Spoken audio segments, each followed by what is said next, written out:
Good evening and welcome to the Jamaica Mix. And today we have quite a few things that we want to be covering. I have a special guest lined up for you guys in another couple of minutes. So we just get the little preambles out of the way. We're going to be talking with Professor Christopher Charles on his new book, The Psychology of Skin Bleaching, that set to launch right here in South Florida in a week from today, to be exact. And so we're going to be taking a look at that. Also want to talk about the Jamaica elections. That is dominating the conversation floor as it is right now.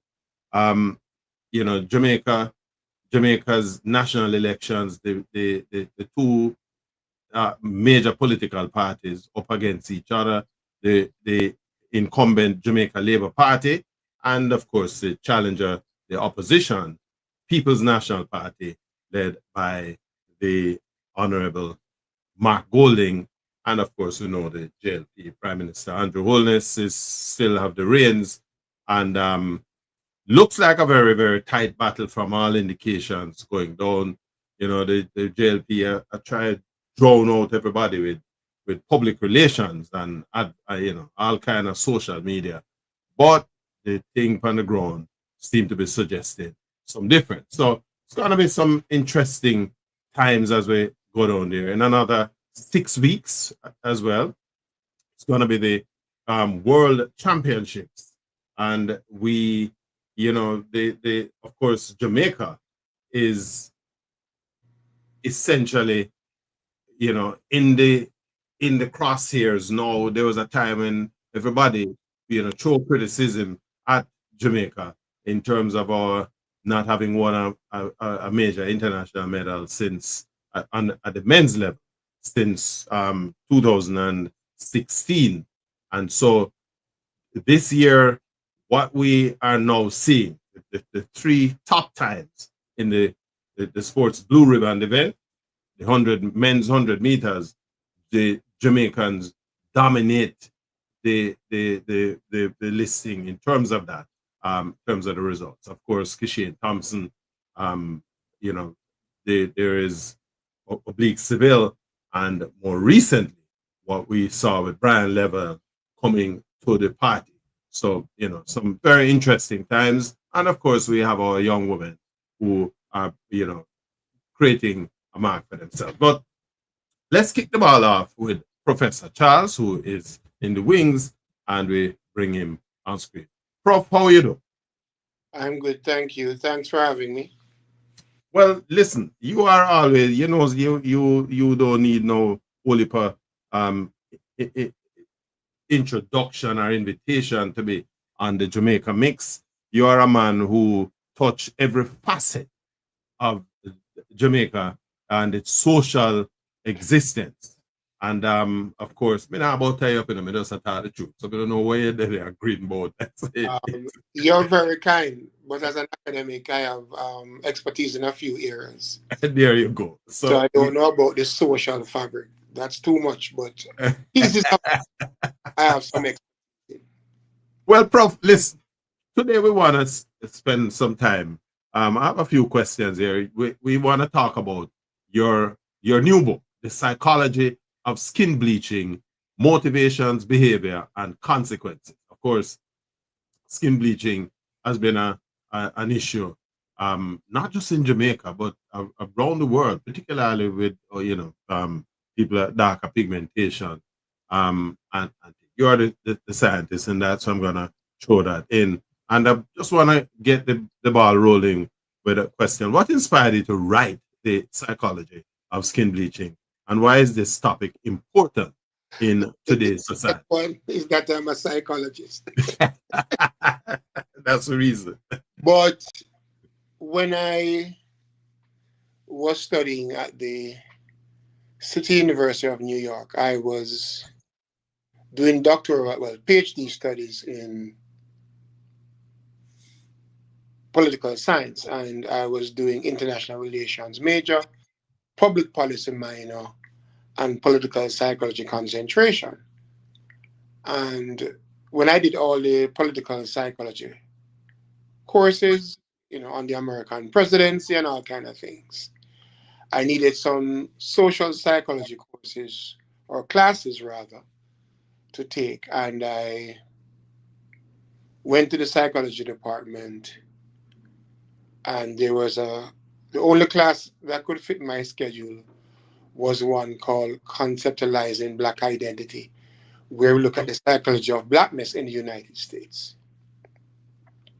So the course itself, starting, right through American history, Black history, and the psychology of blackness in terms of African American life. And after the class, I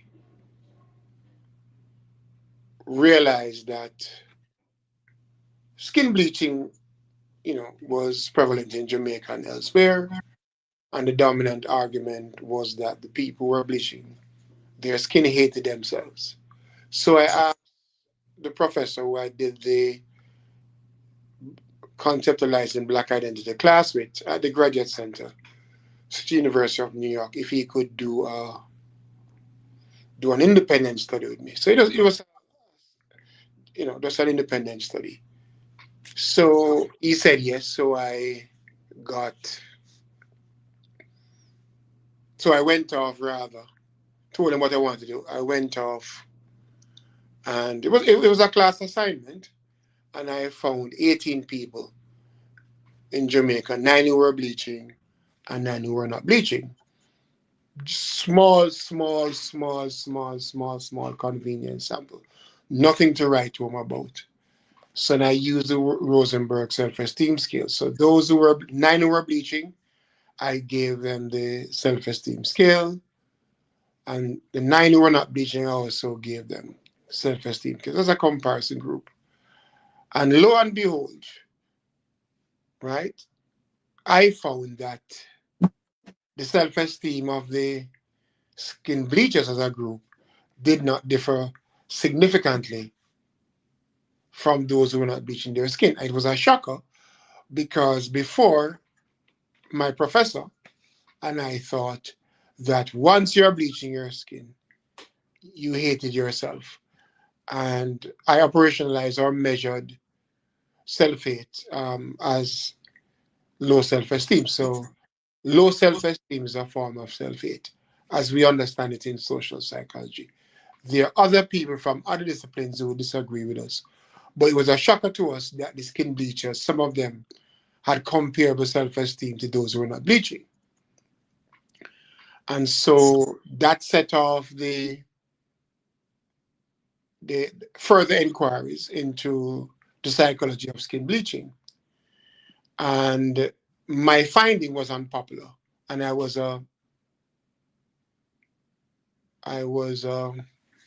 what you'd call it now, a young Yeah. academic or emerging academic. So all the Afrocentric scholars in the Caribbean and North America would just try to force me to say that my findings were wrong. I couldn't, because even though it was a very small, convenient sample, it challenged the prevailing understanding or the prevailing thought about the main reason for skin bleaching. So I did other studies. One came close to show the skin bleaching as being self-hating. So I interpreted it as such, but others within the university argued that the skin bleachers were not self-haters.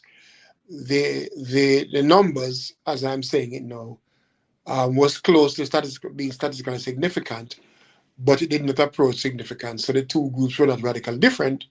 But I, at the time, because it was the closest I came to the skin bleachers having self-hate, I interpreted it as such. It was on the borderline.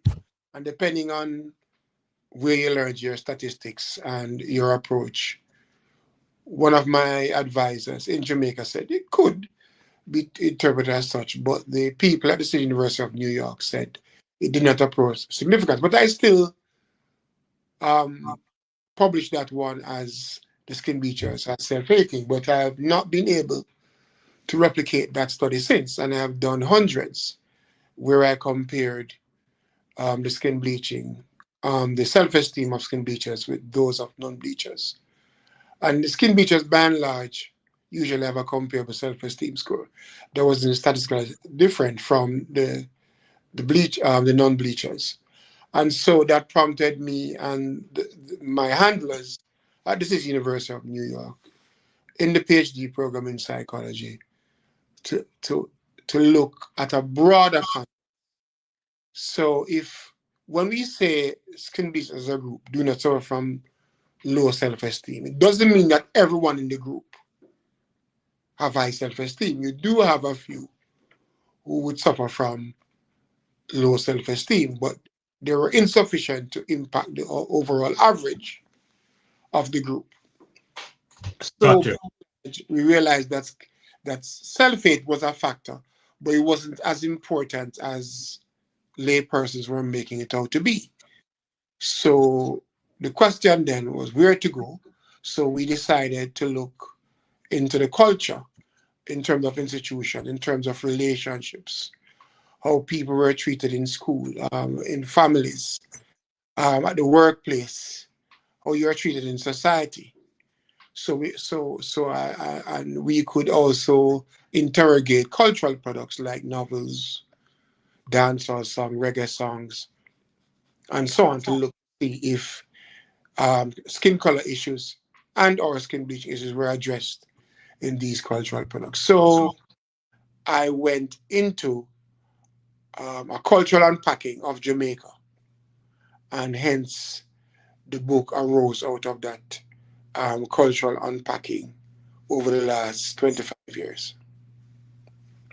All right. So because there were a couple of questions that I had lined up, which in a way you have kind of answered them in terms of your, You can ask them again so I can reinforce.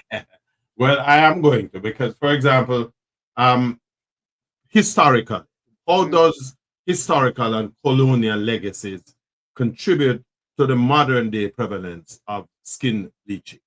Or okay, or the existence, the contemporary existence. Yeah. Okay.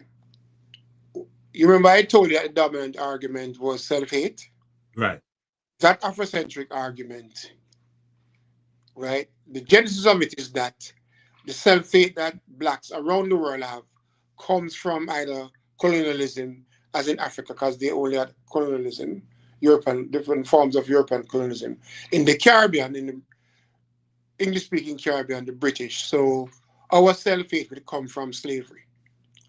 But that's a problematic argument. Why? Because between 1622 to 1822, right, we had over 70 slave rebellions in the Caribbean, a lot of them in Jamaica. And if you think it through just logically, before you get into the science, you can't hate yourself and fight for its liberation at the same time, right? So we also argue that there are many things that happened after slavery that can cause one to have low self-esteem, a form of self-hate that has nothing to do with slavery. So you can go through a bit of divorce, you can go through child abuse, you can be unemployed for many years, as some of us in Jamaica have experienced. So Do that. Yes. these things can cause you to hate yourself. Yeah. Just question how you define yourself and the regard you have for yourself. So that the self-hate argument comes from slavery, right? But we know that all the studies done on blacks in the United States, right? Comparing black self-esteem with white self-esteem, with Latino self-esteem, with Asian self-esteem, the large majority of these studies have shown that blacks have high self-esteem, higher than whites, higher than Latinos, higher than Asians. Why is this? If you're under oppression, in order to survive it, right, as African Yeah. American, right, in the United States, you Right. have to have a strong sense of self. or high self-esteem. You have to have a high regard for yourself to deal with the daily racial hassles and the oppression that you're experiencing. So the self-hate argument as arising from slavery is really a political argument that has no basis in the science, right? And I'm sure people listening to me now will be upset. But I'm going to be doing more work because the epigenetic studies and the neuroscience studies shows that traumatic experience can change your DNA and go across generations. Some of these studies, a lot of these studies are in mice, right? So interesting studies that we need to look into, and there's work on the intergenerational trauma, right? So they will argue that slavery, have this great impact. But if you look at it, what the work that I've done over the last 25 years shows, it is the racism and the colorism which are the legacies of slavery. It's not self-hate. There's no legacy of self-hate in it. It is racism and colorism and the laws that we still have. Like in Jamaica, you can be charged for loitering. You can be locked up for obeah. I know the religious people upset, but I have no problem with obeah. My ancestors came with it. And Rastafari should be chastised because they are some of the biggest fighters against obeah. And our ancestors came with that religious system and used it against the British in terms of mobilizing the enslaved Africans to fight. So the problems we're having is the archaic laws like loitering. You can't cuss bad words. Vagrancy, bad word. Yeah. I agree. Well, Right? I guess we're in this colonial sphere, regardless of the fact that we claim ourselves to be independent. But I don't want to, because that's a whole different discussion again. But in your research, and I suspect again that you have touched on this, the psychological factors of self-esteem, societal pressure, internalized racism, which of these did you find most strongly influences individuals to bleach their skin? Okay. What they call internalized racism. So you're racist against yourself, that you have in your interior psychology. You say anything too black no good. So that for me is colorism. And people who say anything too black no good, a lot of them, they have gone on to do great things. So my work shows that it is colorism and miseducation, where you locate beauty only in Eurocentric standards rather than black standards. So that doesn't necessarily mean self-hate. Self-hate is a major, low self-esteem is a major psychological dysfunction. A lot of the people who bleach, are successful in many domains in life, whether sports, music, banking, the academy. I have at least one colleague I know that you know too, who was bleaching, academic colleague at the University of the West Indies. So people do these things and go on to do great things. If they were self-haters, they wouldn't move and go anywhere. That a strong argument. Right? It doesn't mean that we don't have legacies. What are the legacies? Miseducation, colorism, racism, the laws and institutions of the colonial system that we perpetuate, right? They're all colorized and racialized. And so we treat brown people better than we treat black people. We give advantages to brown people, right? And so them intelligent, them pretty, them sexy, them attractive. That is why the skin bleachers are modifying their black physicality. They want to reap the benefits of the society. So they create a browning identity. So they engage in self-making, in identity making. They create a browning self, so to speak. There is a phenomenon here. With this, racism is a dominant factor of U.S. existence. The Hispanics, a lot of people who come from Cuba and some of the the darker Hispanic, Mexico to a lesser extent. What they do is that they try to marry white, if you will. Find, no matter Yeah. if it's a poor white person, you're married and your children come So out a lighter some skin. of my colleagues in the past have called it biological bleaching. So you select someone who you can have a brown baby with. That that makes sense. And but does that how does that relate to, because in Jamaica we do the same thing with, even if we don't realize it, Yes, where again where you're married to a yes, brownie. Eh? but the same colorism and racism, because you promote lighter skinned people. They are deemed to be more beautiful, more intelligent, more handsome, right? Or handsome compared to dark skinned people, to have integrity, right? And so on. So, and they tend to get ahead in life because the society privileges light skinned people. All post colonial societies do this. So that is why the people go to a mate or an intimate partner who's light skinned or white, because the offspring, more than likely, will be conferred with advantages. And it's for the same reason people bleach their skin. Which begs the question, brings me to the other question. Um, the Are there significant differences in skin bleaching across cultures, genders, or socioeconomic groups? No. Looking at studies across the world, the reasons are basically the same. I want to look beautiful. I want smooth skin. I want to remove rashes and pimples from my face. I want to feel better about myself. And this one now, from the qualitative work, not the quantitative studies now, I want to feel better about myself, is the clearest example that some of the skin bleachers hate themselves. Right? It's clearest example. Then Mhm. the question then now, this self-hate, where is it coming from? Is it slavery, or how they were treated by family, school, church, and peers since they were born? And I Let look me within the existing social arrangements how we treat people. let me just, for those people who just joining, just want to use the opportunity to welcome you to the Jamaica Mix.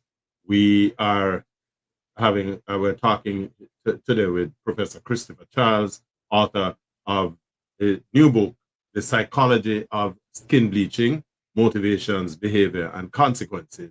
And Professor Charles will be launching this book this next Saturday at the Island Space Museum, with a function beginning at 5 o'clock.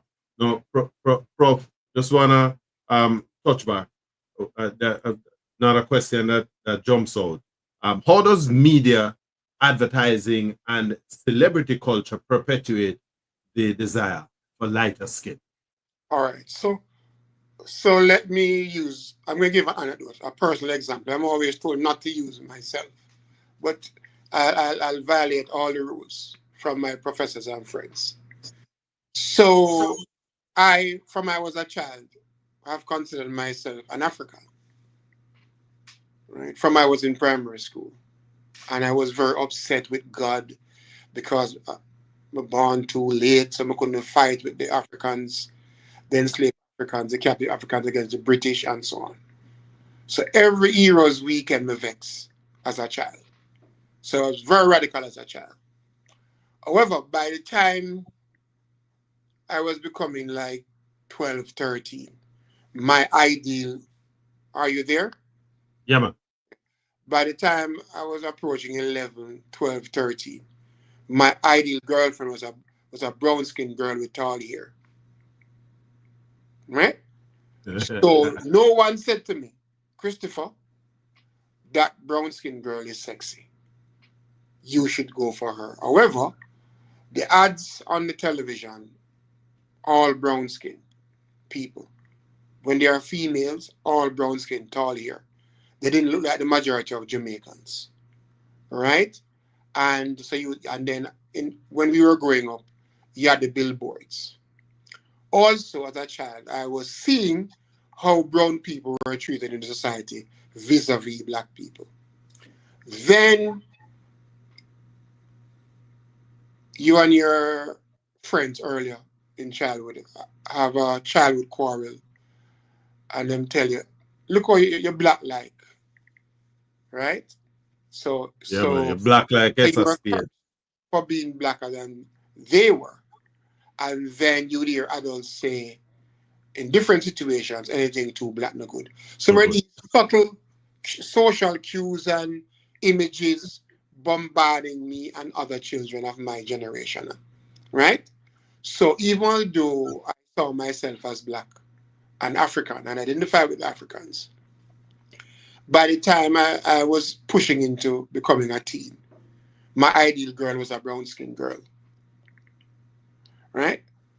So I was able to reflect on this. So by the time I got to university, I was back in the African column. I was back in the black column because of the early influences, right?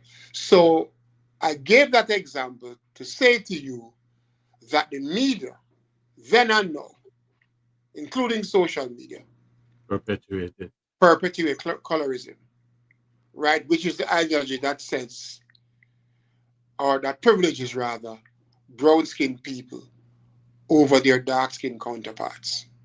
And Which colorism is a takeoff or a corollary from racism. So racism discriminates based on your racial categorization identification, and colorism discriminates based on complexion. and that basically jumps me to this other question, Prof. What are the most common mental health effects associated with prolonged skin bleaching? All right, so I had to explain to a student a few days ago that when we say mental health issues, doesn't mean you're mad, right? Um, so what I've seen from my own research, I'll give you one that I consider a mental health issue when it comes to skin bleaching is what we call Solomon's paradox, right? Mm-hmm. Skin bleachers, right, give people a lot of advice about when to bleach or not to bleach, how to protect their skin. You're very wise when it comes to informing others about the do's and don'ts. But when it comes to themselves, they do the opposite, right? So they have a bad case of Solomon's paradox. So you're wise, so you give wise counsel to those around you. But you don't take your own advice. No. What you refer to that as? A Solomon's counsel. The So Solomon's from paradox. Solomon, yes, man. Yeah. Coming from the Solomon as it was the wisest man, but he didn't know the thing. Now, have you encountered resistance but or there are others, pushback? there are other things, Yeah. The miseducation where when you go to school, the curriculum is Eurocentric. The books we use for CX, GC, and then CSEC now. Um, a large amount of the textbooks still come from overseas because Jamaica is a small society. And so there's miseducation where you promote or you think other people's culture, in particular European culture, is higher and better than African culture, or specifically Jamaican culture or black culture. That's miseducation. Still a mental health issue, but it's not Right. as debilitating as having low self-esteem. And then we know that a minority of skin bleachers have low self-esteem, will have low regard for themselves.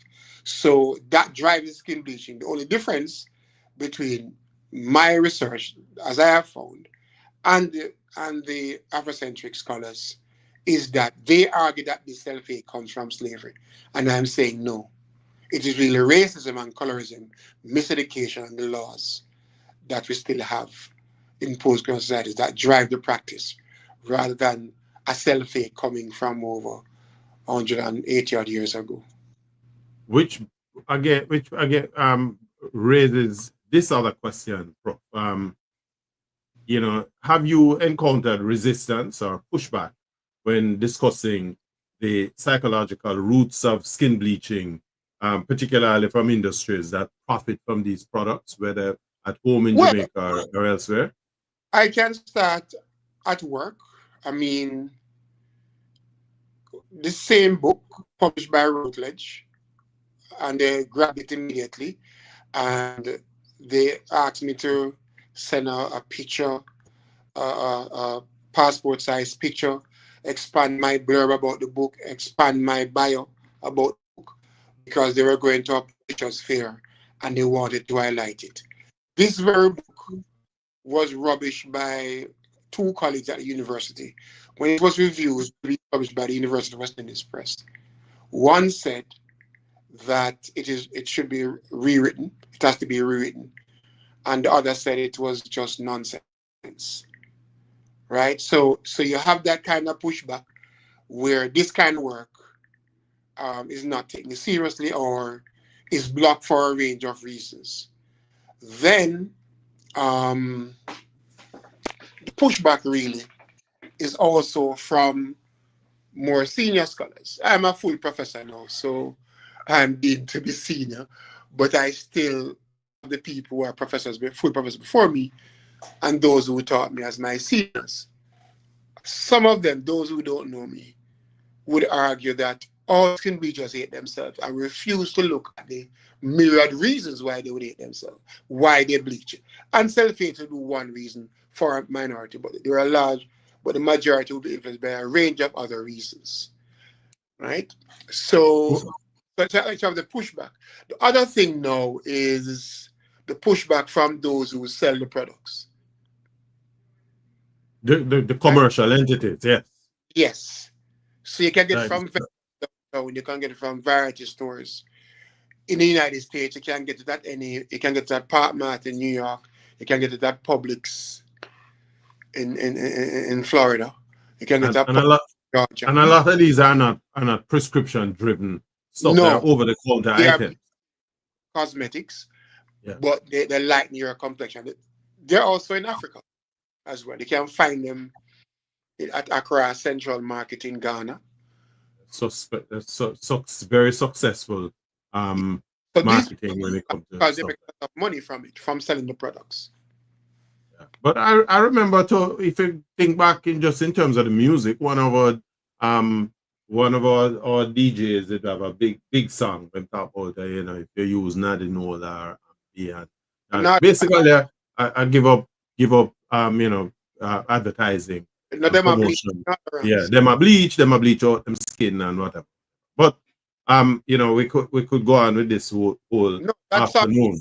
That song has been unpacked in the book, because the argument is, while you see the influence of racism and colorism influence the skin bleachers rather than self-hate and miseducation influence them to bleach, colorism, miseducation, and racism influence them to bleach, right? Rather than the self-hate that a lot of people throw out. You can find the arguments in songs, dancehall songs, reggae songs. And the arguments you find are really contestation. Afrocentric songs saying you're black, you're African, and Eurocentric songs saying brown girl nice, and if you bleach your skin. So we have always had this contestation in post-colonial societies. In this case, Jamaica in particular, where Eurocentric and Afrocentric values about self and beauty and identity have always been in contestation. So you can look in the newspapers, you see stories and columns and letters to editor on skin bleaching. You will see skin bleaching ad in the Jamaica Gleaner from the colonial period. So what it is telling you is that the cultural products, right, keep cultural traces of how the racism and the colorism influences us. So some of us bleach our skin.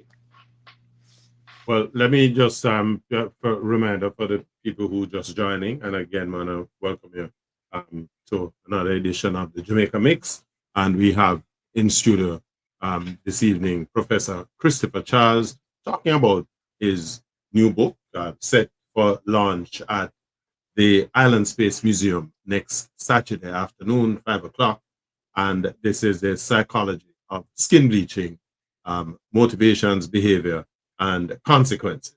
not asking him to give away too much in the book. I want you to, if you're here in South Florida, come out and share with us as we take But on. one thing I'd like to share. Yes. I've done work in West Africa on skin bleaching, and I remember in one of the samples, it's one of the youngsters said he wanted to look like his idol, Chris Brown, right? Mm-hmm. Right? And in another study in Jamaica, the youngsters said that they were cartel fans. So they are influenced by the music and some artists. So when some DJ and singers bleach or they have light complexion, it influences some of their fans to engage in skin bleaching. But the interesting point I want to make here is that I have found that in Jamaica, skin bleaching also occurs because people want to disguise themselves from the police. Sometimes the police is looking Or for a black man. protection. I'm And a then proud in. when the police see me, I look like Yende Phillips. And him says not me. So you get a pass. Here's No, another. but the police wouldn't recognize me. No, beyond recognition. Some of the youngsters. We They reported that they bleach because they're hiding from the police. Professor, we have only a few minutes left, and I have two quick questions that I want to throw at you. How does how do the conversation about skin bleaching intersect with the broader movements like body positivity and racial justice? Well, if you'll allow me liberty to reinterpret your question. Oh, absolutely. It is how it's related to other forms of body modification. Right.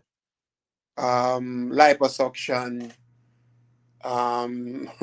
breast and Augmentation. Yes. all of these plastic surgery, right? Skin bleaching, like the others, is addressing a body image concern. Remember that the skin is the largest organ of the body. And so skin color is related to body image. So in one of the studies I did that was published in the British Journal of Psychology, I do publish in these top journals sometimes. The majority did not have high body image. The majority of skin bleachers did not have high body image concerns, but a minority did. And we realized that these were the same people, the same minority who were suffering from low self-esteem. So some of the same issues that influence the people to modify their body, right, is the same reasons that influence the skin bleachers to lighten their complexion. Because skin bleaching is a form of body modification because of dissatisfaction with skin. Dissatisfaction with skin color. The other question I want to ask is, what do you hope your readers, whether individuals or policymakers, or mental health professionals, will have as a takeaway from this? Well, for the mental health professional, the historical location, how the past influences the present, and how current institutions, as legacies of the past, racism, colorism, miseducation, and so on, and how we treat each other influence people to bleach their skin. So if someone comes to you with a color problem and they want to stop bleaching, you have to engage institutions that have the most influence in their lives. And you can do individual psychotherapy, but a good approach would be cultural therapy, where you take a cultural approach with a group of skin bleachers who come to you for help, and you unpack the cultural influences and why it happens and why they feel the way they do, and they can resolve the issues in a safe way within the group. So, so that's the mental health part. Then you have the policy part. In the last chapter, I gave some instances of some things that can be done to curb skin bleaching. And one, I just give one away now. It is really to tackle in post-colonial society. The fact that colorism exists. We discriminate based on skin color. Right? And governments can tackle this in town hall meetings, right? And outlawing discrimination based on complexion. What we have now is discrimination based on race. In some jurisdiction, it's you can get into trouble. But in Jamaica, you have discrimination, right? No, them discriminate against the opposition leader, same as a white man. So, you know. But he's physically white but mentally black. Well, the one who gave up his British citizenship. He's the one who wants to remove ourselves totally from the colonials. Yeah, and to remove the Privy Council. So the physically black Prime Minister Andrew Holness still holding on. He's a member of the Privy Council. You are segueing into the rest of my presentation, sir, Professor, sir. I'm just saying you can be physically white and mentally black, and you can be physically black and mentally white, as the Jamaican Prime Minister is. And I'm saying that as someone who knows him.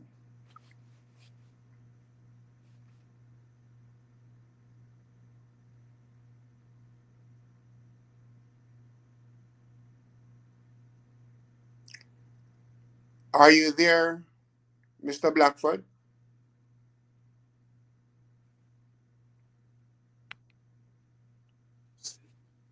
I am back with you. Yes, I am looking forward to next week, Saturday. When we think. I don't get a chance to take a look after you all the time. So when you present it, I am not going to refuse it. But you know, we kind of running out of time in this segment. I just wanted to if you have anything you want to say to our viewers or listeners beyond the launch of the book, where they can pick up copies. All right. So there are copies for sale, but I want to say this. The skin bleachers don't operate among white people or brown people, so to speak, in Jamaica. The majority of Jamaicans look like me. Over 95% of the population have my complexion. So it is us who treat each other and discriminate against each other based on shadism. So you experience more discrimination the darker your complexion.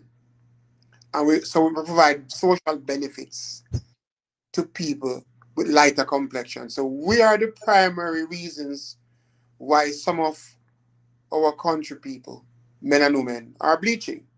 So we have to check ourselves if we really want to curb or we still want to reduce skin bleaching. And the prevalence for skin bleaching in Jamaica, it's 10% among men and 11% among women. I'd ask the university center for one of the centers at the university, as well as the Ministry of Health, to put some skin bleaching questions on the Healthy Lifestyle Survey 3. So from now on, we will know the prevalence. And the report showed that the prevalence of skin bleaching among men, 10%. And the prevalence among women, 11%. So that's still too high, but relatively low compared to some places in Africa, I know, because that some countries have 20%, some have 30% prevalence, some have 40% prevalence, some have 60%. Well, listen, we're gonna have to put a wrap there, Prof. So the launch is slated for next week, Saturday, and this is at the Island Space Museum, and that's right down there in Broward at Broward Mall at 5 o'clock in the afternoon. There will be opportunities to pick up signed, obviously, copies of the book.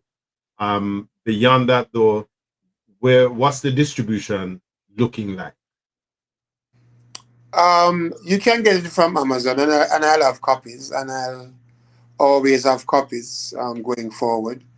So, so the plan is somewhere in the University bookstore, University of the West Indies, Mona bookstore. I'll get some into the bookstores at Donald Sachs International Airport and Nauma International. So you'll see the Skin Bleaching book, and then you'll also see the other books, two other books that I did on soccer in Jamaica, which wouldn't get the play like the Skin Bleaching. And then my good friend and colleague at the university, Herbert Gale, he and I, we have completed a book on murder suicide in Jamaica. Ooh, that we want to talk about. And so, you know, he is the Yeah. anthropologist of anthropologists. So, you know, I rate him like cook food, much to the chagrin of some of my colleagues. But so we have that in the future to get published and launched as well. But right now, it is a Skin Bleaching book. But I'm saying you'll find that Skin Bleaching book at the airport soon, as well as the football books as well. Sounds like a good place to take. Prof, all the very best. Look forward to seeing you next week Saturday. And again, best of luck in terms of getting this out there, the message. And again, for those who are just joining, if you just think it's the psychology of skin bleaching, written by our guest today, Professor Christopher A.D. Charles. And of course, this book will be launched right here in South Florida at the Island Space Museum on Saturday, 2nd, 5 o'clock in the afternoon. And that's 8000 West Broward Boulevard, again, in Plantation. All right, Prof? Yeah, thanks for having me. Looking forward to see you next week, Saturday. There you go. I'm looking forward to that too, my brother. All the very best. Yeah, thank you. Have a good evening. Yeah, well, you're welcome. All right, folks. So there you have it. Professor Charles, we talking about his new book, The Psychology of Skin Bleaching. And of course, couldn't miss the opportunity to take a little dig. We know that it is election time and Jamaica people champing, not chomping, but champing at the bits. One of the beauty though of my observation of this election campaign is that it has been peaceful. It's been a long run. The campaign has been ongoing now for I would say the better part of the last year and a half, 2 years. So it's been a longish campaign now made official.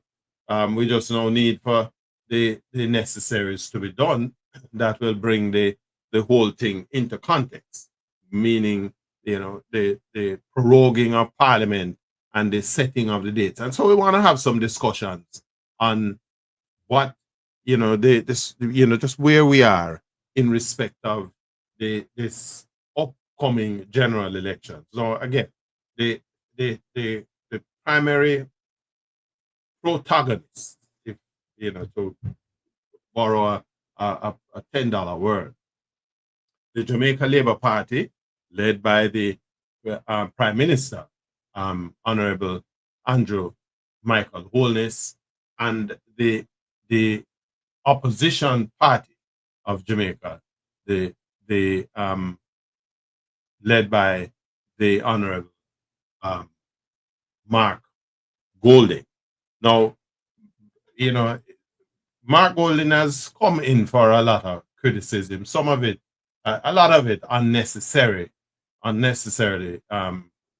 pointed at him. But it's politics, and once we reach 3 years into an administration, the political trumpets start to sound out quietly initially, and to a large extent, all bets are off. All the gloves come off after a while. Some of the commentators take some very, make some uncomplimentary positions with respect to either side. Unfortunately, this is something that we just have to learn to live with.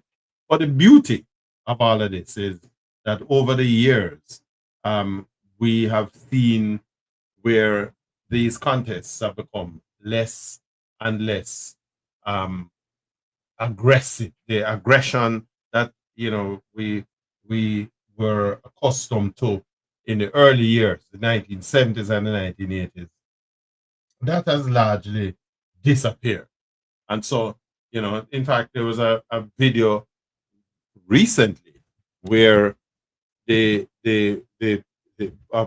PNP and a JLP road campaign, if you will, collided, and the two groups out in the street and carrying on nice, music, a play, and everybody a dance and carry on.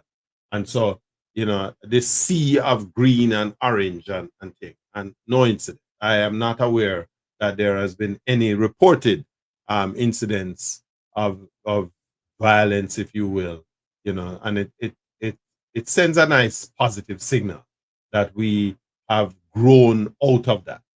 And it's really nice to watch. Now, one of the things that I want to use this opportunity to talk about is, a lot of us as Jamaicans live in the diaspora. In fact, according to the stats, some 46% of the population of Jamaica live outside of Jamaica. I am one of them. We live in an environment here in the United States that has become less and less inviting, if you will.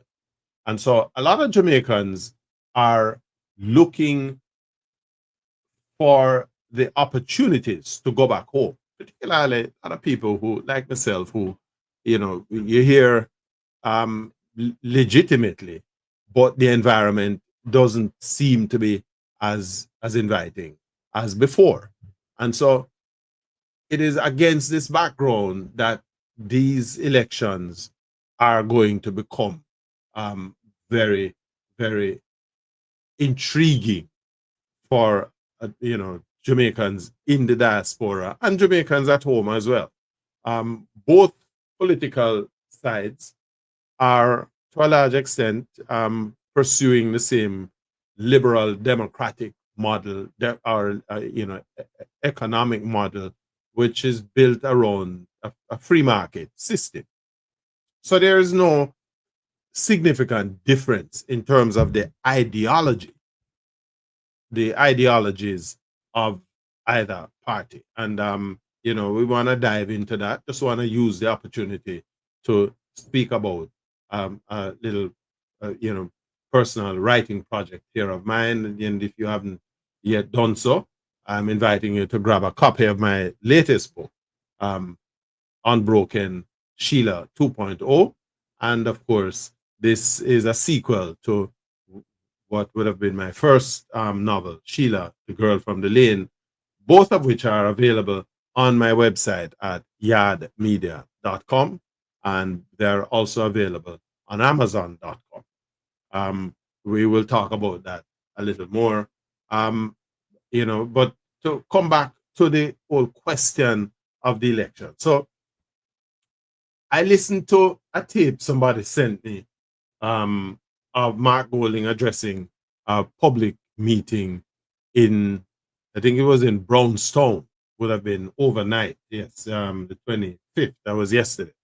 And so, I had always stated in my criticism of the PNP that you are asking the population of voters to vote for the party to form the government. But beyond, the negatives and so on, how are you going to do different, better, or what is going to be your approach? And for the first time, I'm not saying that these positions were never stated before, but for the first time, opposition leader Mark Golding gave a presentation on stage that I found really worth listening to. It wasn't one that was filled with whole heap of, promises, if you will, of what thing. It just spoke to some issues that are fundamental to to to to Jamaica and Jamaicans. You know, um, yes, there was some dangling of some sweeteners and carrots there. I don't know some of his critics. They're gonna, one of them was the housing program, the $500,000 grant to people who are first time house owners, the program that helped, a renters program that helped people to buy a house and so on. And housing is important. Both sides I think recognize that.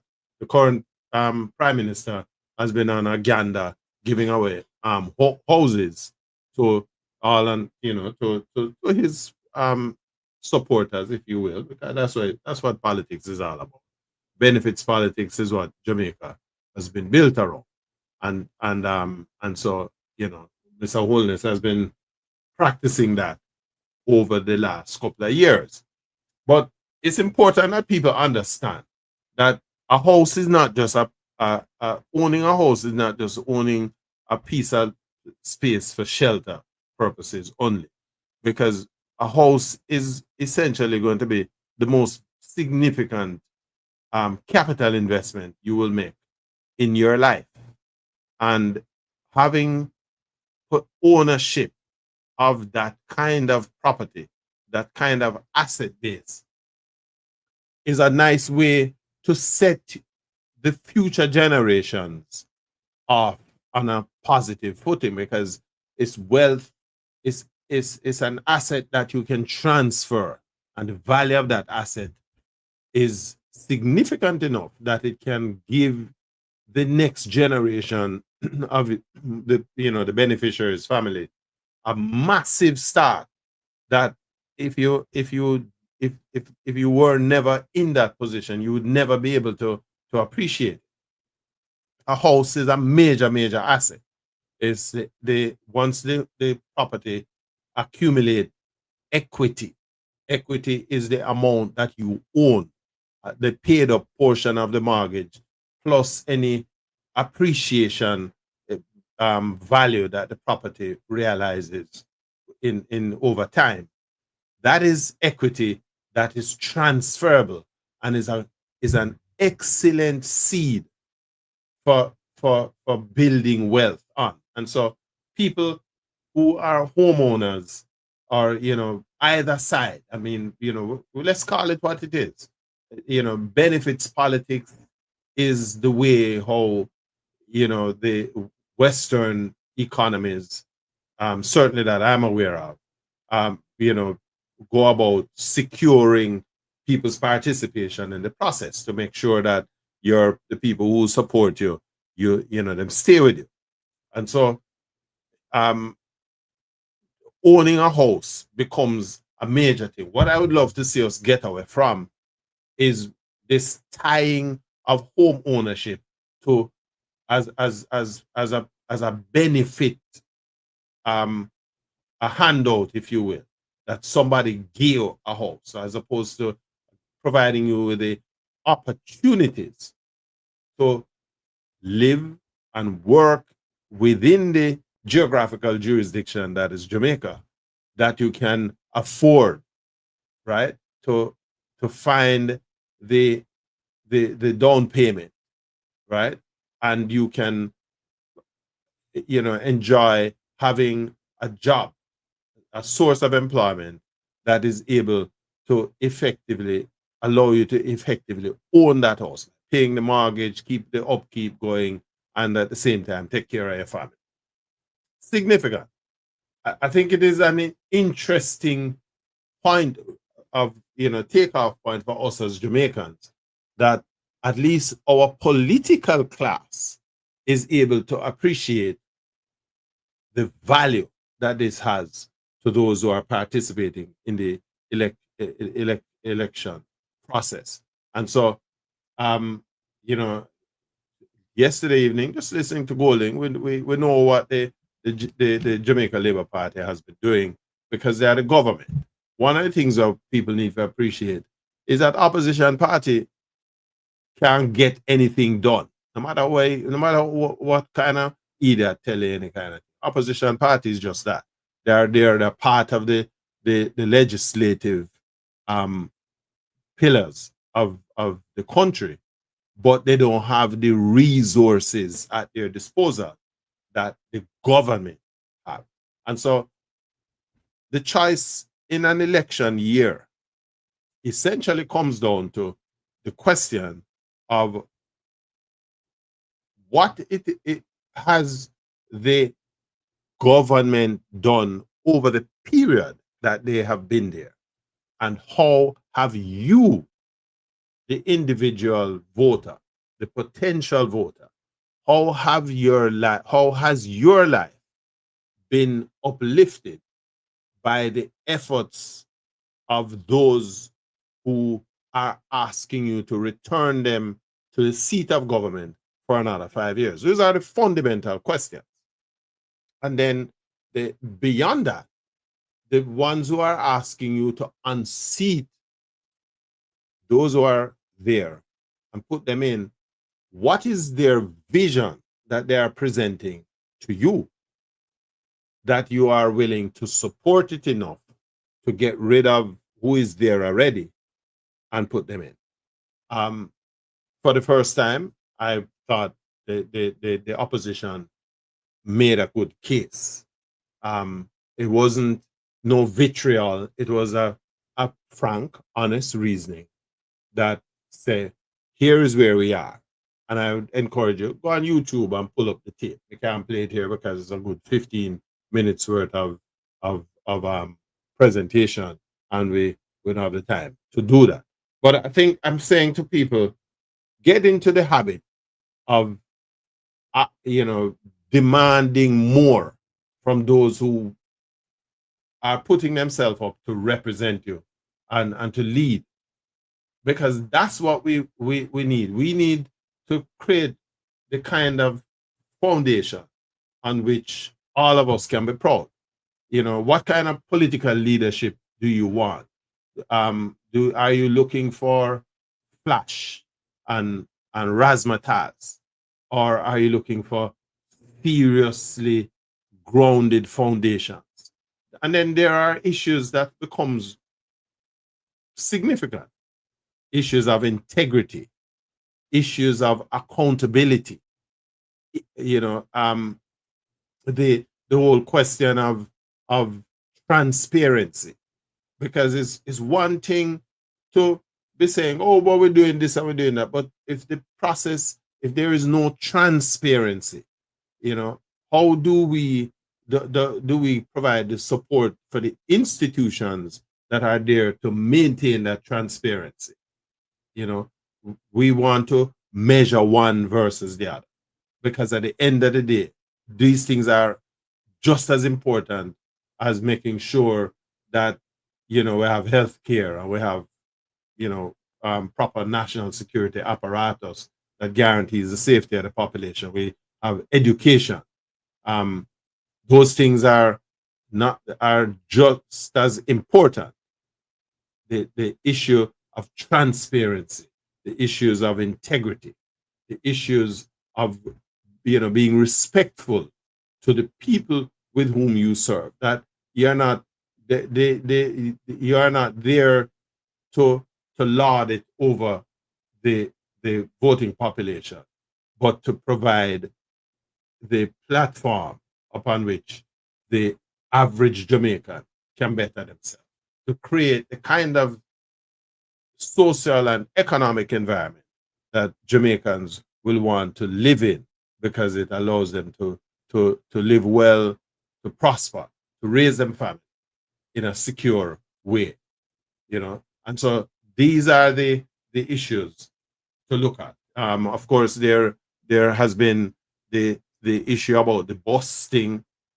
We'll see where the Jamaica Urban Transit Authority is rolling out buses now right across the island.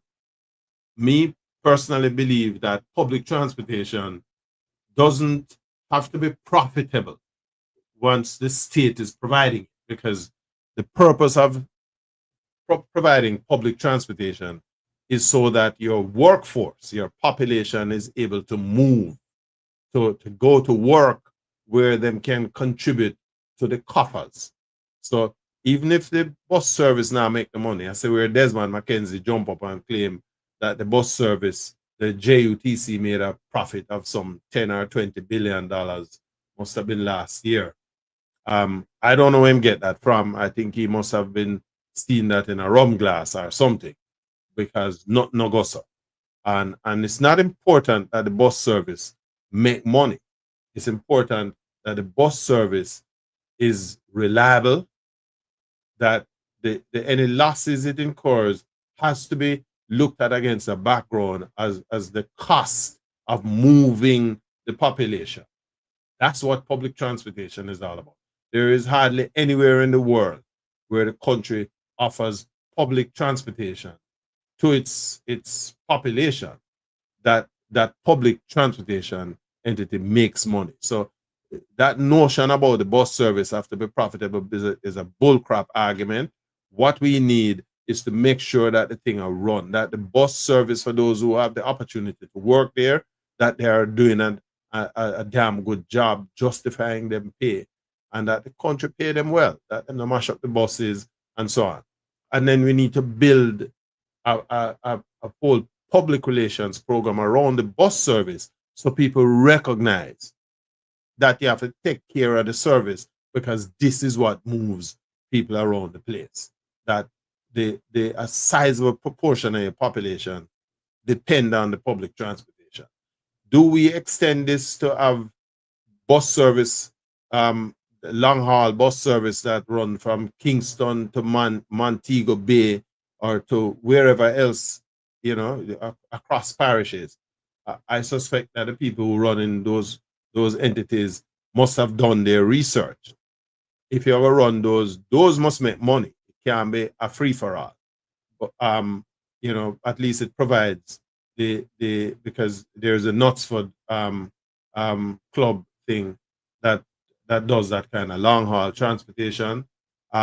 Is it something that the country's urban transport entity needs to go into competition with an established entity like that? These are questions that the average Jamaican need to consider, because it makes no sense that you're running a long haul bus service with vehicles that could probably better serve the traveling public within the metropolitan areas, rather than stretch out yourself to be offering the kind of service that people are already prepared to. You're paying for these services to another entity. Is there a necessity for the government to put its state-run apparatus on those routes? Is there so much business out there that it makes it worthwhile for the state to be competing with a Knutsford Express? I think that's what I'm calling. Right? These are questions. And these are questions so that the electorate need to consider. Are we getting the best value for the resources that we have in employment? These are the questions, but we want to keep the conversation going. There is the issue of the school bus thing. And I will be the first to say that a school bus program is a necessary thing for Jamaica. We have too many instances where our youngsters are subject to the dangers posed by these robot taxi operators. Most of them shouldn't even have a driver's license or shouldn't even be behind the wheel of a motor car, but them out there are on taxi. And you look at the carnage on the roads, because most of these people backdoor arrangements, run car when I have no insurance, and this puts your traveling public at risk. We need to fix those things, right? But putting a school bus service on the road is a major step in addressing this problem. And so for those reasons, I give the program my blessings. Here's what don't get my blessings. It is clear that the the the avenue through which these buses were brought into the country, there are a whole heap of unanswered questions. Um, this is the entity that has gotten the license to bring these buses are not even on the list of companies that the government or the country is able to transact those contracts with, right?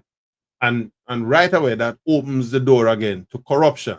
The ministry that provided the the green light for this thing provided what was essentially a no bid contract. So the person who got this contract, it wasn't the subject of any competitive bidding.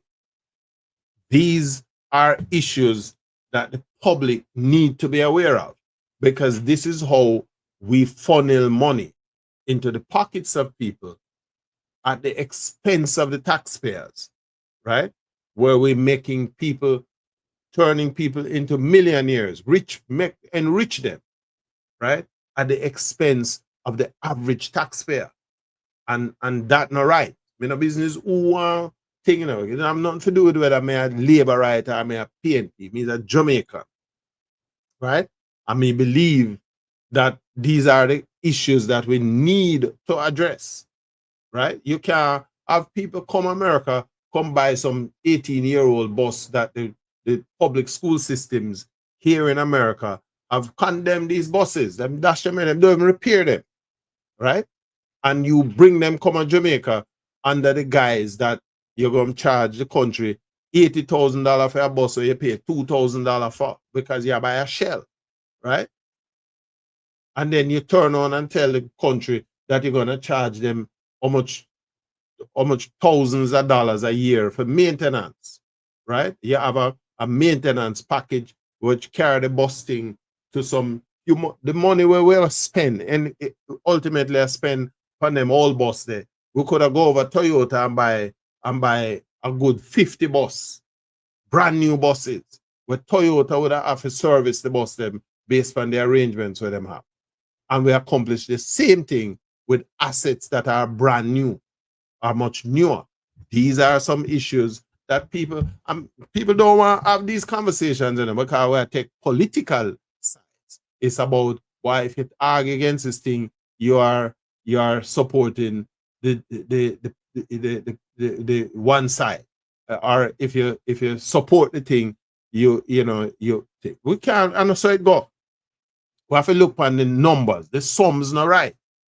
So you buy a whole bus that to a large extent can't even travel on some of the road them where you ever put them, because the road them not designed for carry them kind of vehicle, right?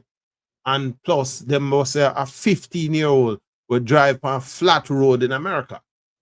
Them bus now run on the hilly and subject to the wear and tear that the Jamaican road. So we have to contextualize the conversation.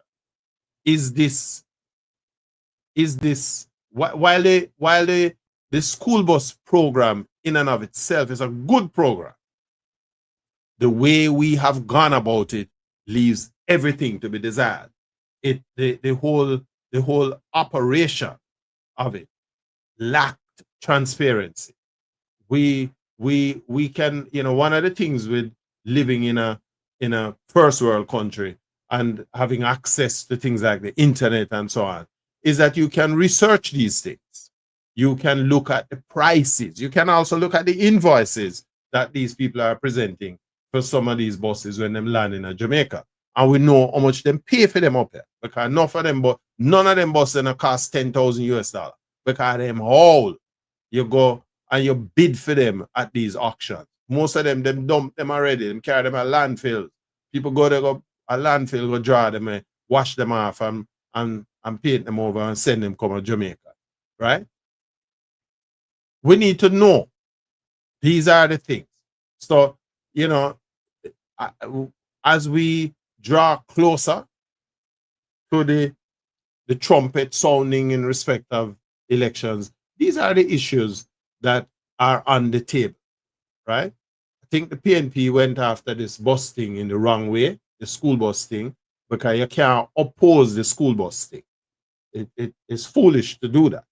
What you need to do is to challenge the methodology that we took to think. But again, here's an opportunity to make a full correction if the country believes that it is worthwhile doing that, and let us, whenever an election call and the election run, when it done, just, well, as the process unfolds, just like what we see the other day, the video with, green and orange together in the street. And not the first time it happened. I've seen this on a number of elections over the years, but it says a certain level of maturity. But let's make the right decisions. Whatever it is, that is the decision.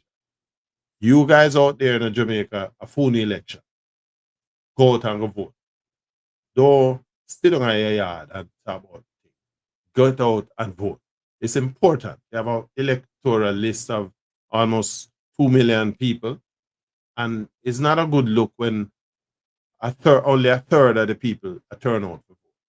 Because when you do that, what you do is condemn yourself to this status quo, right? Because we know all this, right? So let's keep the conversation going. And again, I invite you guys, if you're there, to call in. Let's hear your thoughts on this issue. 954-274-8177. And we go for we have another 15 minutes to go with this program. But call in, let me get your take on these issues as we have discussed it.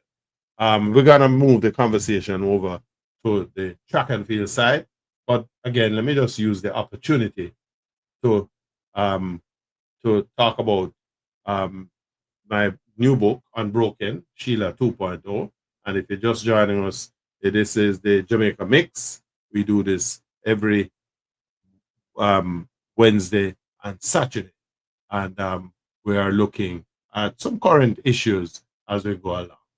All right, let me just grab a little quick thing here as we talk about my latest book, Sheila. Sheila Salmon sat by the window of her Constant Spring Road office, overlooking the bustling mix of foot and vehicular traffic in the streets below. The sun was beginning to set, casting a golden hue over the city that had been her home all her life. She traced the rim of her coffee cup with her finger, lost in thought. The decision before her was monumental: how to make the best use of the proceeds of the monetary settlement that she had received. By any stretch of the imagination, this was a huge amount of money, opening her third designer clothing store in a city where dreams were more often deferred than realised. Her thoughts wandered back to that fateful day at Outpost and Company Limited, where she had worked diligently for years. The internal legal issues for which she had almost no involvement had been presented as the reason for her dismissal.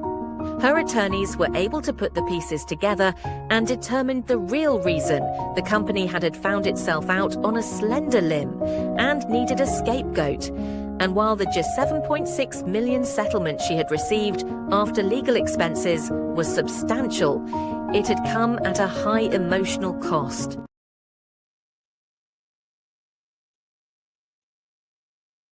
All right.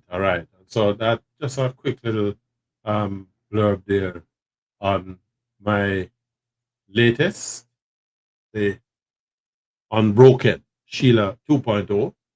And, I want to say, I'll just share a few thoughts here with this whole business of writing.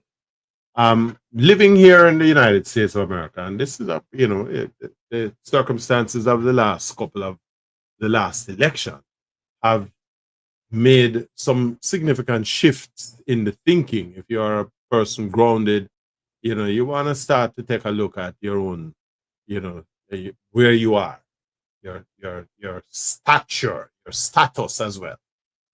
And this place is not what it used to be.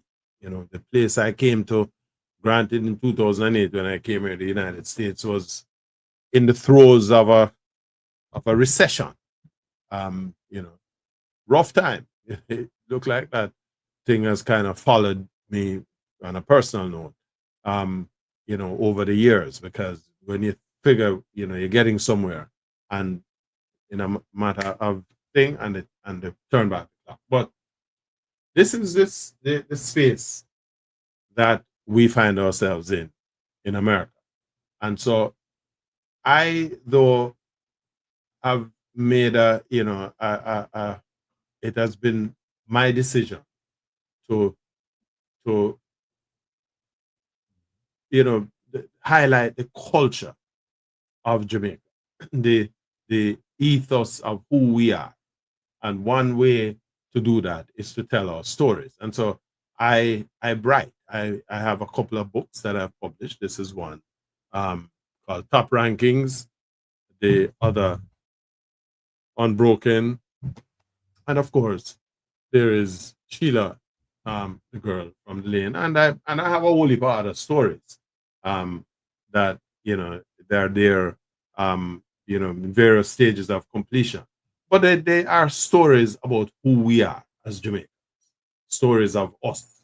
I believe that you can use these stories to provide motivation to others who are less able to do this for themselves, and at the same time to provide a motivation to other Jamaicans, right?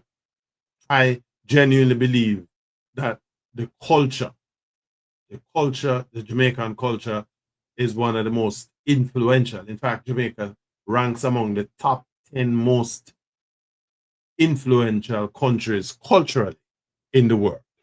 And this is not something that we should take lightly. We are who we are. We are a very influential country in respect of our culture, our music, our food, our people, the arts, if you will. That's performing arts and fine arts.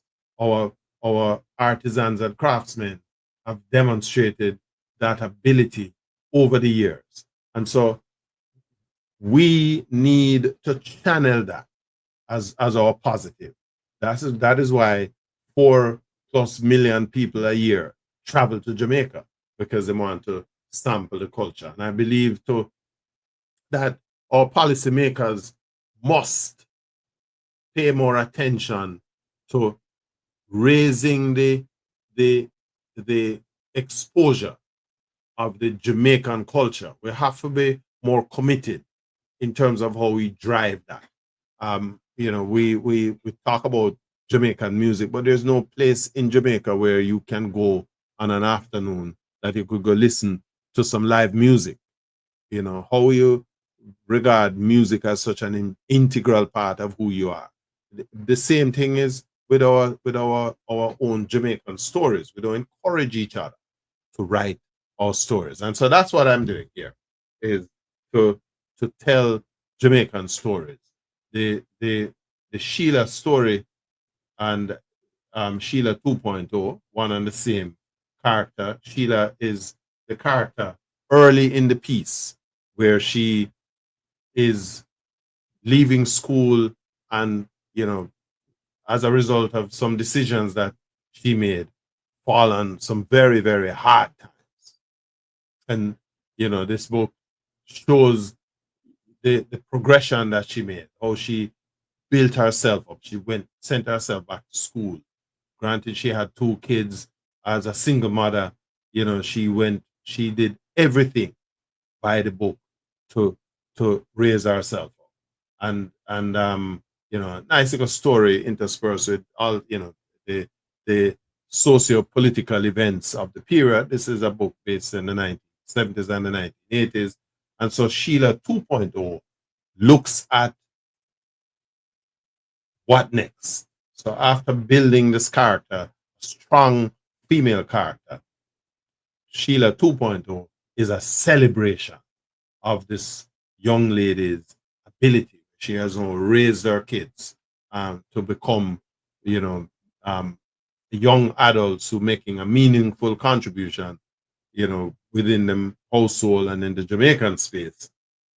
And then she is choosing to move to the next level where she challenges the business community to utilize all of the skills that she has acquired over the years. Very, very racy, very, very strong story about self-reliance, about believing in yourself and your ability. That's what the story about Sheila Salmon is about. And so grab yourself a copy. It's available. All these books here are available on the Yard Media platform. And just to give you a little trips here, it's yardmedia.com, UYAAWD, yardmedia.com. You can go there, pick up a copy. You get an autographed copy. And we deliver, if you can purchase through from Amazon.com as well. All the books are available on Amazon.com. And you can have them shipped to you if you're down there in Jamaica. You can have that. But again, just wanna, we have to big up the culture. And while we're talking about the culture, let's talk about our young people as we gear up for the upcoming World Championships that is slated for Tokyo, Japan. And of course, if we saw at the Jamaican trials earlier, just about a month ago, where Kishian Thompson had literally blitzed the field and stuffed down the throats of the critics, the criticisms that Jamaica had lost its way. Well, there was a post that I did on the on social media, Facebook, which says Bolt's 9.58 seconds world record sits like a Goliath in a corner. Most of the commentators of this on the sport only mention it in passing. They know that it will remain untouchable for years to come. What they have been doing, though, is to level critiques and conjectures about the place that the record hailed from, Jamaica. They began to denigrate the island, treat us as a laughing stock until recently, and it did not require a world record. Just a reminder, the world got 3 in less than a month. First, it was Olympic silver medalist Kishian Thompson, who stormed to a world-leading 9.75 seconds at the Jamaica trials over the 100 meters. Then Oblique Seville, who had made a bold promise that he would win the 100 at this year's World Championships, stormed to a stunning 9.83 seconds over the 100 meters at the London Diamond League last weekend. And then to rub the salt in, a few days later, Brian Lavelle stomped the class of the black, green, and gold at the Austrian Open with a blistering 9.82 seconds over the 100 meters. So the 3 fastest times in the world over the 100 this year, those times are held by the 4,400 square mile piece of rock that we call Jamaica. And what it did is that it stuffed the arguments back into the mouths of the critics who had figured that Jamaica was done. We're not done. My mother always say, we're not dead, not dash way. Right? And those youngsters have demonstrated that we're not done. We had gone on a hiatus. What is even more beautiful to watch is that these are youngsters, they're all under 25 years of age. Brian Lavelle, if I'm not mistaken, is about 21 or 22 years old. Oblique Seville is 24, and I think Kishian Thompson is 23. So they have a pretty long road ahead of them in terms of their careers. And if they're running at this time, and we just wish that they stay healthy, we should have some stuff to cheer about. We wish them all the very best as them head towards the World Championships upcoming in Tokyo. And you know, in addition to that, there are quite a clutch of other youngsters.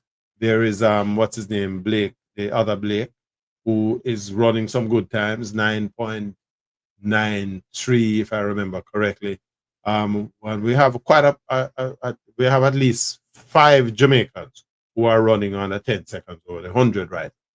So we should be able to make our mark again. We haven't won a relay medal again since the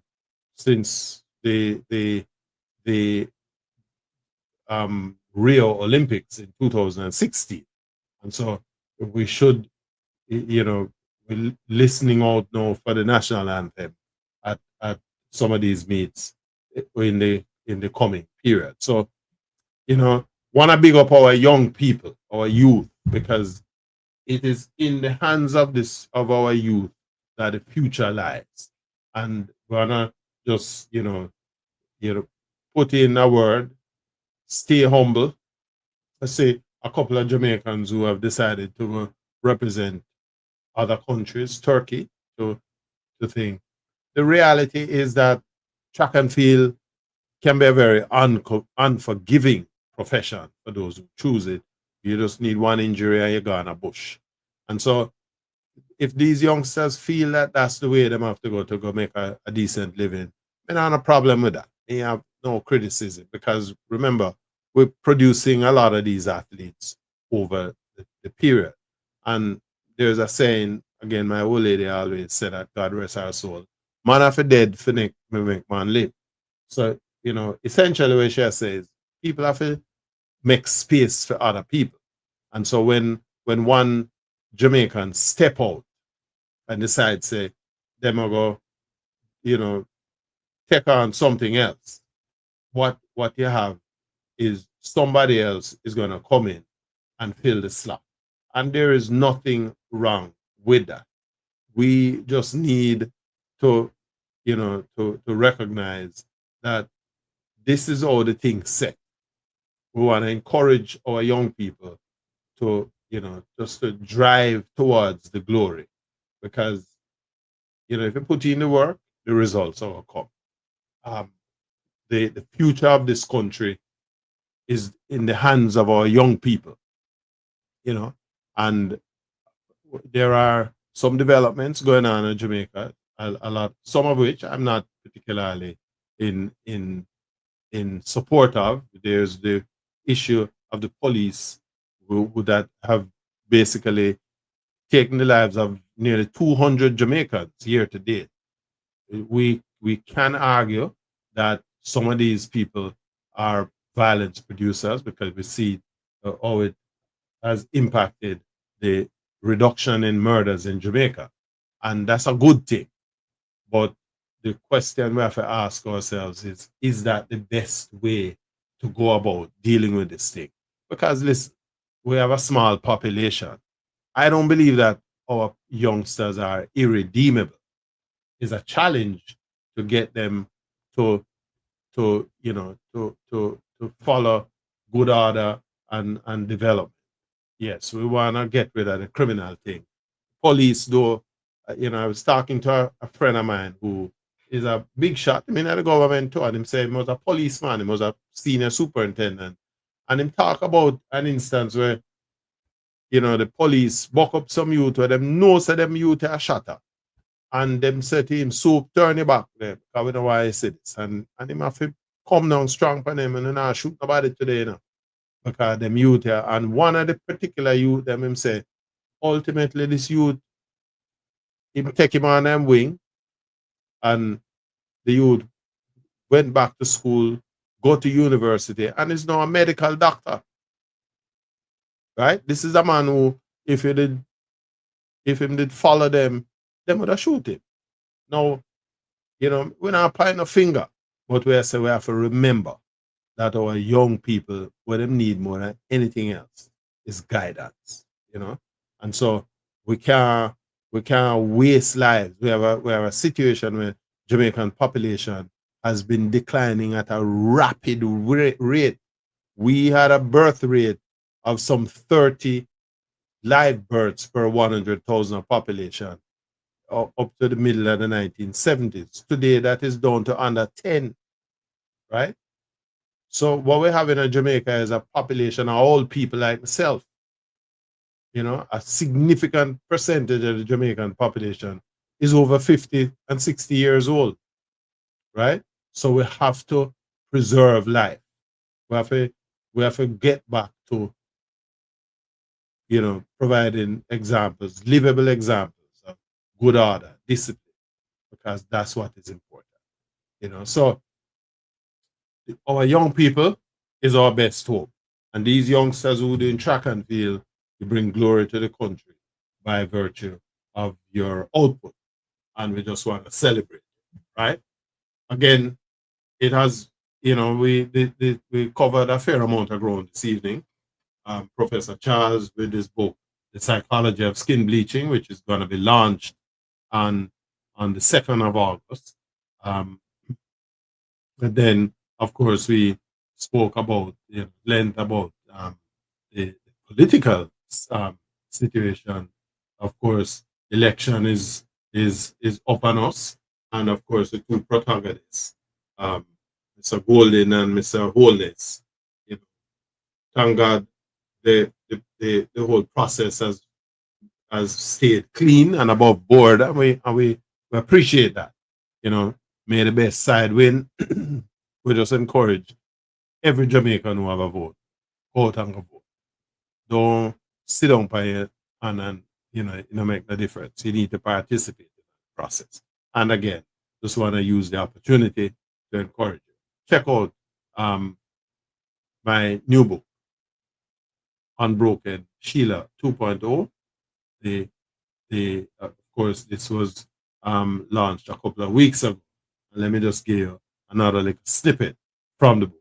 Here we go. The spectre of extortion had risen across the island, and Montego Bay was no exception, as rival gangs in the island's west end competed for a share of the spoils. It had become clear that retail establishments were easy pickings, particularly at the members of the Chinese community, who hardly ever reported their experiences to the police. The outfit that controlled these activities on this side of the city was the Treadlight Crew, a gang led by Garfield Brooks, also known as Blacker Shine, a 22-year-old youth who was wanted by the police on robbery and firearms charges. The Treadlight Crew were demanding a monthly payment of 25,000 Jamaican dollars. Sheila, desperate to keep the project moving forward, had reluctantly agreed, but her compliance only furthered their greed. Within weeks, the demands were increased to 50,000 Jamaican dollars, and when Sheila hesitated, they made their point clear in the most brutal way.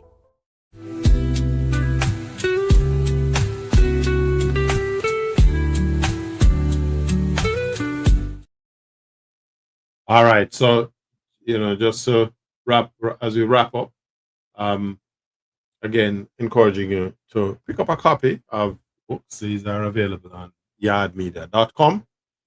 That's all the time we have for this week. Again, want to thank you guys wherever you are who have joined.